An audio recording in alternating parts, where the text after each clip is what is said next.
축구 카르텔 11회 명단 추가 공개. 축협도 몰랐던 추가 인물의 존재.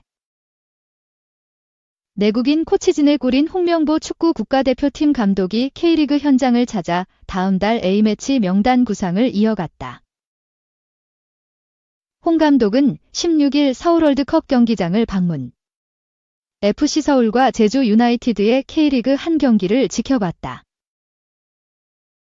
지난달 대표팀 지휘봉을 다시 잡은 뒤 이달 9일 김천에서 열린 김천 상무 강원FC 경기 관전으로 K리그 현장 행보에 나선 홍 감독은 대표팀 내국인 코치진 구성이 발표된 이날은 서울 월드컵 경기장을 찾았다. 박건하 전 수원 삼성 감독과 김동진 홍콩 키치 감독 대행, 김진규 서울 전력 강화 실장이 새로운 대표팀 코치진으로 낙점됐고, 양영민 골키퍼 코치, 이재홍 정현규 피지컬 코치도 합류해 홍 감독을 보좌한다. 홍 감독은 홈팀 서울과 인연이 깊은 김진규 코치와 이날 함께 경기를 지켜봤다. 선수 시절 서울에서 뛰었던 김진규 코치는 2017년 은퇴 후 서울에서 코치, 감독 대행, 전력 강화 실장 등 다양한 보직을 맡은 바 있다. 이날 대구FC와 김천이 맞붙는 대구 DGB 대구은행파크에는 박건하 코치가 파견됐다. 홍 감독은 다음 주 외국인 코치진을 발표할 예정이며 그의 대표팀 사령탑 뽑고 무대가 될 9월 A매치에 나설 선수 명단은 26일 공개될 것으로 보인다. 2026 북중미 월드컵 3차 예선 B조에 속한 한국은 9월 5일 서울 월드컵 경기장에서 팔레스타인과 1차전에 나서고 9월 10일 오만 무스카트에서 오만과 원정 2차전을 치른다. 이 오피셜 양민혁 이어 미친 재능 윤도영도 프로 계약. 고등대어 전성시대 대전의 희망 등극.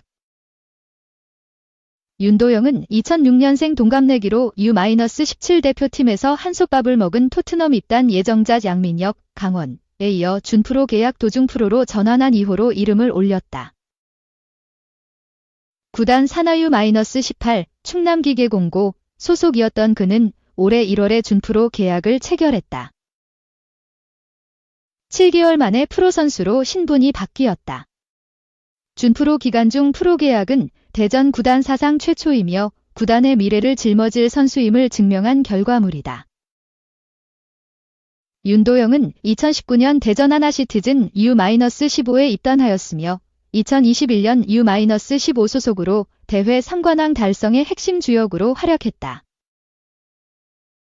또 U-18 충남기계공고 소속으로 2023년 AFC U-17 아시안컵 태국, 피파 U-17 월드컵 인도네시아에 참가하여 맹활약하였다. K리그 1 14라운드 울산 HD와 경기에서 17세 6개월 27일의 나이로 프로 데뷔전을 치르며 구단 최연소 출전 기록을 세웠다. 16라운드 대구FC와의 홈경기에서 귀중한 어시스트를 하며 데뷔 공격 포인트를 올렸다.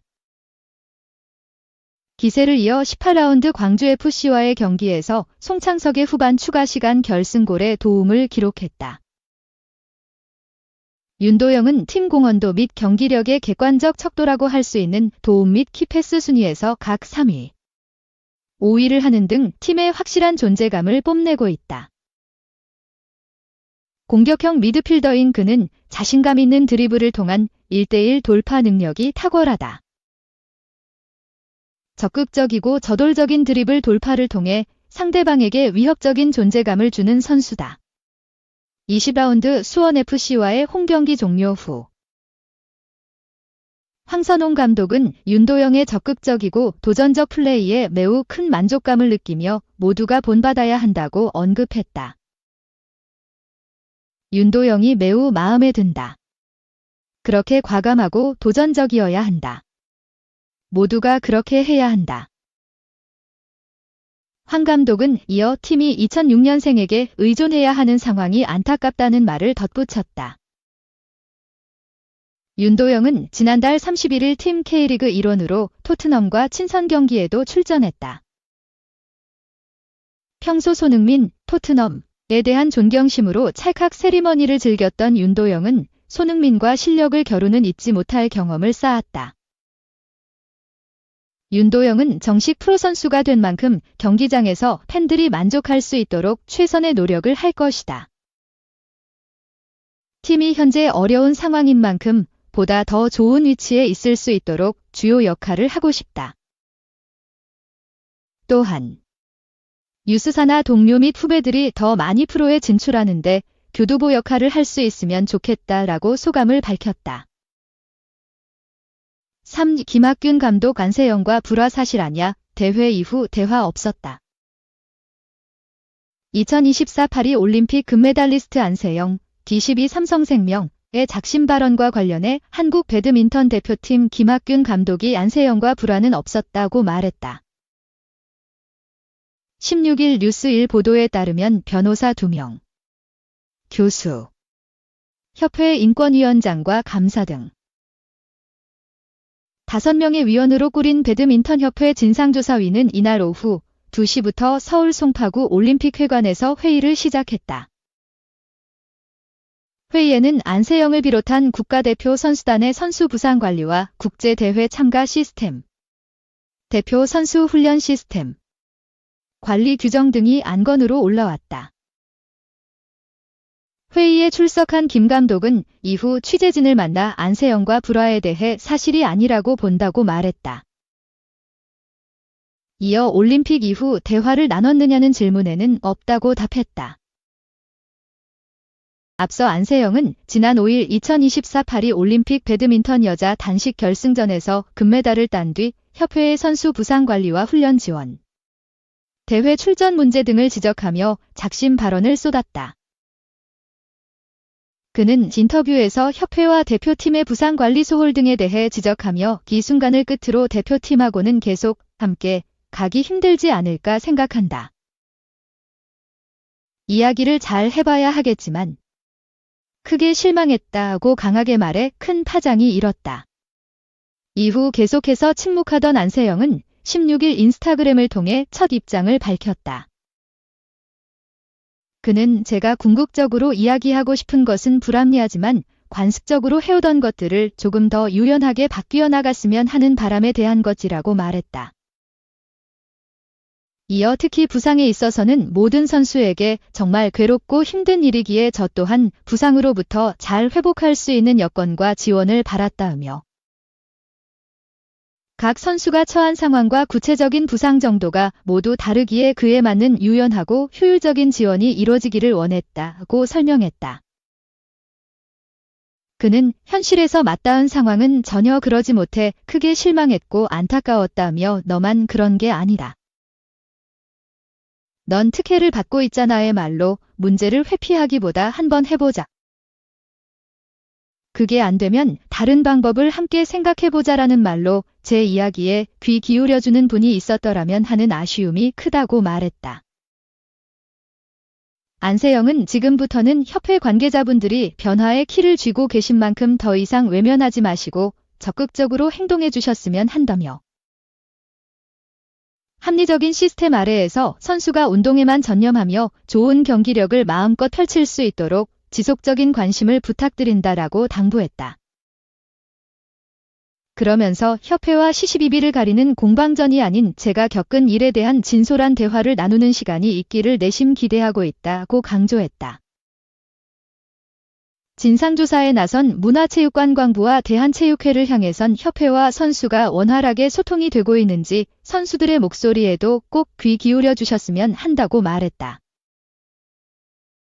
김 감독은 오는 20에서 25일 열리는 세계 배드민턴 연맹 BWF 월드투어 슈퍼 750 일본 오픈에는 동행하지 않고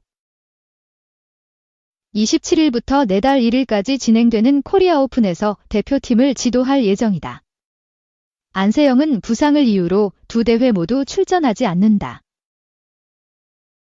4일 찍히면 아웃, 겉으론 화해한 척 좌우 쌍방향 화살표 속으론 스왑딜 카드 충격 주급도 절약 질석이죠. 제자 영입에는 4천억 원 펑펑. 산초는 약 11개월 전 텐 하흐 감독과 공개적으로 충돌했고 올 1월 팀에서 거의 쫓겨다시피 하면서 독일 도르트문트로 임대로 이적했다. 임대 기간이 끝났고 산초는 맨유로 돌아왔다. 두 사람의 화해가 초미의 관계였는데 텐 하흐가 먼저 화해에 손짓을 한 것이다.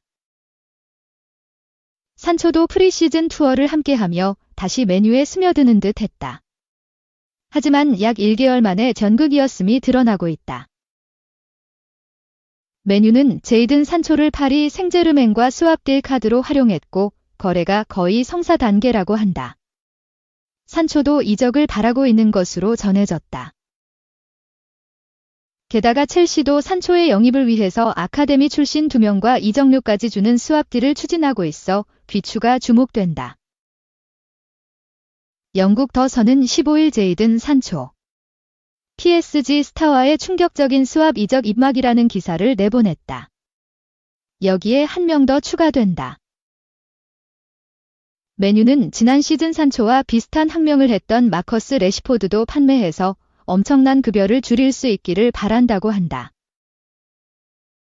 제이든 산초가 파리 생제르맹의 수비형 미드필더인 마누엘 우가르테와의 놀라운 스왑딜로 맨체스터 유나이티드를 떠날 가능성이 높아졌다. 또한 마커스 레시포드도 합류할 가능성이 있다는 것이 더 선의 보도이다. 산초는 잉글랜드 국가대표 자리를 되찾기 위해서 1군에서 뛰기를 원하고 있다. 하지만 언론은 현재 맨유에서 산초의 미래가 표면적으로 보이는 것만큼 견고하지 않다고 분석했다. 즉, 텐 하흐와 화해한 것처럼 보일 뿐 실질적으로는 그렇지 않다는 의미로 해석된다. 특히 산초는 우루과이 출신의 미드필더 오가르테 영입을 위한 맨유의 협상 카드로 활용되고 있다는 지적이다. 언론은 우가르테가 개인적으로 맨유 이적에 따른 계약을 맺은 것으로 추정했다. 하지만 PSG는 우가르테의 이적료로 6천만 파운드를 책정해 놓았는데 맨유는 이 이적료에 대해서 입찰을 하지 않았다. 그래서 맨유는 산초를 내보내고 우가르테의 영입을 추진하는 스왑딜 형식을 생각 중이다. 루이스 엘리케 PSG 감독이 임대 영입할 준비가 되었다고 판단하고 있으며 산초를 영입하기를 바라고 있다. 산초가 맨유를 떠나면 그에게 지급되는 주당 25만 파운드를 절약할 수 있다. 그래서 맨유는 산초를 버릴 작정이다. 산초가 PSG 유니폼을 입게 된다면 맨유는 우가르테 영입의 속도를 낼 것으로 언론은 추측했다. 더 눈길을 끄는 것은 산초의 스왑딜이 아니라 PSG가 오랫동안 영입을 원했던 레시포드와도 거래할 의향이 있다는 점이다. PSG는 레시포드가 지난 시즌 맨유와 연장 계약을 하기 전에 지속적으로 그의 영입을 공개적으로 표방했었다. 이번 시즌을 앞두고 파리 생제르맹은 레시포드 영입에 더 적극적이다. 팀의 주포였던 킬리안 음바페가 레알 마드리드로 떠나는 바람에 대체 선수가 필요한데 레시포드가 적임자라는 것이다. 맨유도 지난 시즌 말썽을 일으켰던 레시포드를 매물로 내놓았었다.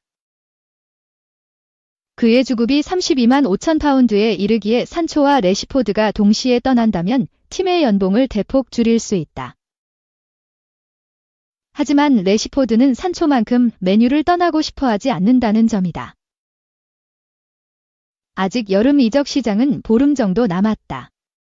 맨유는 이번 시즌을 앞두고 3명을 영입했다. 맨유는 현지 시간 17일 풀럼과 2024에서 25 시즌 개막전을 치른다. 맨유가 14일 영입을 공식적으로 발표한 미티스 더 리흐트와 누사이르 마즈라위.